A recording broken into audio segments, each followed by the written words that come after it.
Okay, so as far as strategies are concerned, right? Now we're looking at conservative trader and like, okay, well, what's his strategy? At what point can he be involved into the market?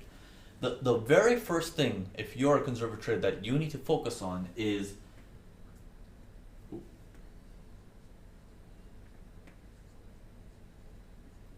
okay, your quality.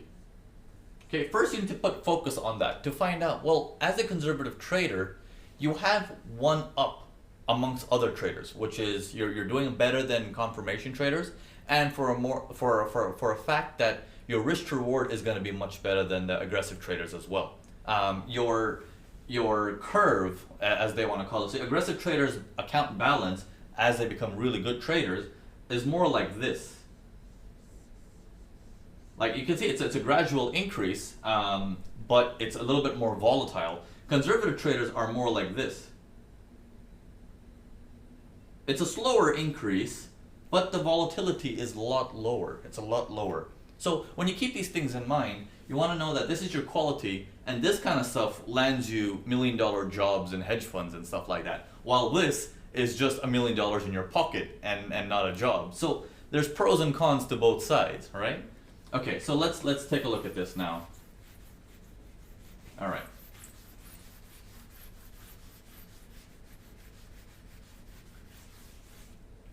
Okay, so to do your strategy, okay, we need to focus on one element.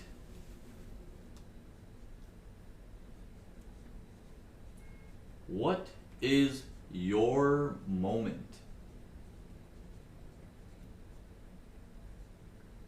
Okay, what is your moment? Now let's touch base on a trend pullback, right? Markets are moving in a specific trend, right? Let's say the markets are moving upwards. We're going to use that same example, right? Markets are moving upwards in a specific trend, and then it starts to pull back, and then back, and then back. Now in this pullback, obviously you're not feeling the confirmation to hit it, because you're like, oh, it's a seller's market. I'm not going to hit the buy. It's too scary. That's the aggressive trader's job, because he goes location based. Okay, but then the buyers start to come in aggressively. Okay, as the buyers start to come in aggressively, and you're like, should I do it now? So you start questioning it at, is it now? Okay, it's the right way to question, is like, is it now? And you're like, let me see a little bit more. Then you get some kind of further struggling in the market, which means normally it went down smooth, but after that buyer showed up, it couldn't do that distance without struggling a little bit more, and you're like, maybe that's a sign that the sellers can't make a run anymore. This is your moment here. This is the only moment you're gonna get, because once the area passes this area and he starts to go along, you won't be able to pull the trigger, because you're going to be like, well, I can't get in now. The trade's running away from me. So you need to now observe that as a conservative trader, this is your moment. Okay, without that last moment there, anything after that is too late. Anything before that is too early, which means that is the only moment when you're probably sitting there questioning that, is that the spot?